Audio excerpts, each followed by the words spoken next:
Hey everyone, it's Tara. Welcome back to my channel. Today I am here to film my April TBR. I know we're almost halfway through the month of April, but I wanted to share what I was reading. So better late than never, I guess. I am currently participating in the OWLS Magical Readathon, as I know a lot of people here on BookTube are. So yeah, I'll leave a link down below to the book roast who's hosting it, to her video explaining everything. It's not too late to join. There are some careers that you can choose that only require you to read 3 books, like the one I'm doing. So check it out, participate if you're interested, because it's really fun. So my career choice was journalist or writer.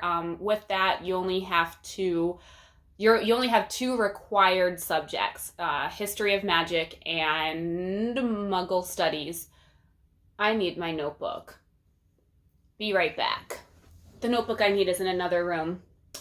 I think I can wing it. If not, I'll run and grab it. Anyways, so history of magic and Muggle studies are the only required reads for my career choice. Then I get to choose one other book of any other subject. So for history of magic and the book that I'm currently reading, I am almost done with. I need to finish it tonight so I'm not terribly behind. So the book I'm currently reading is Nelson DeMille's The Gold Coast. This book was published in 1990, so for history of magic, it's a book published at least 10 years ago. So this book definitely fits that category. This book centers around John Sutter.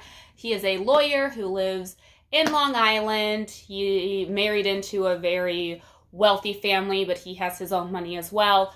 They live on this, him and his wife live on this huge estate, and the estate next door to them has been abandoned for years, and now they've gotten a new neighbor, and this new neighbor is a mob boss.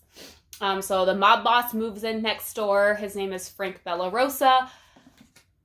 John Sutter kind of has to balance being a good neighbor with kind of not associating too much with Frank Bellarosa and kind of navigating that whole relationship.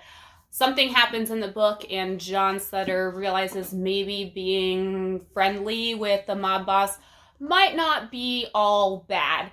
So I'm liking it so far. It's not my favorite of Nelson DeMille's books. It's just not as action-packed as some of his other books, but it's good. It's a solid book. I'm almost done with it. I mean, it's taken me 12 days to read, so other books of Nelson DeMille's I've read in a lot less time, but it's solid. It's a good book. So after I finish this, which will hopefully be tonight, I'm going to pick up my Muggle Studies book. Muggle Studies is a contemporary book, and I chose Crazy Rich Asians by Kevin Kwan. A lot of people either saw this movie or have read this book. It's been very popular on BookTube. Crazy Rich Asians follows Rachel.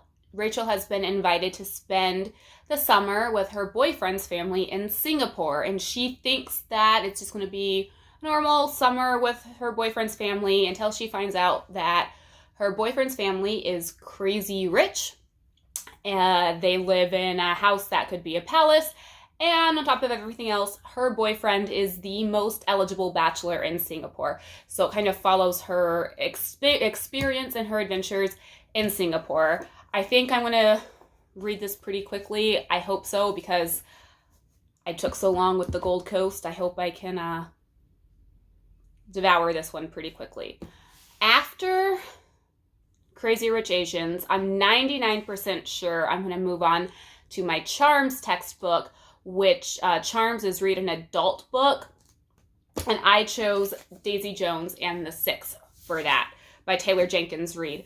I loved Seven Husbands of Evelyn Hugo. I read it on my honeymoon and devoured it in like a day, less than a day. It was so good, and I was so excited to check this out when I realized it was by the same author.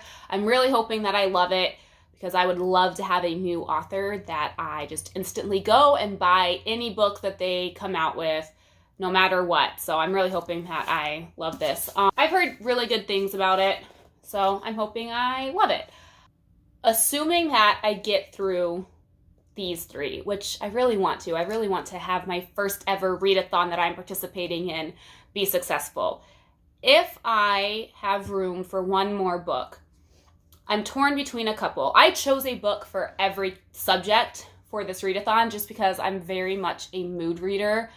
I couldn't tell you today what I want to read 3 days from now. It just depends on how I'm feeling. So I decided to pick a book for every category and see where the mood takes me. There's a couple books that I'm torn between. I mean, obviously, I'm torn between all of them because I chose them all to be a book that I read.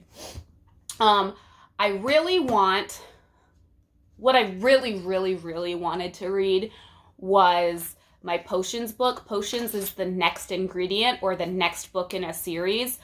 I really wanted to read The Wise Man's Fear by Patrick Rothfuss.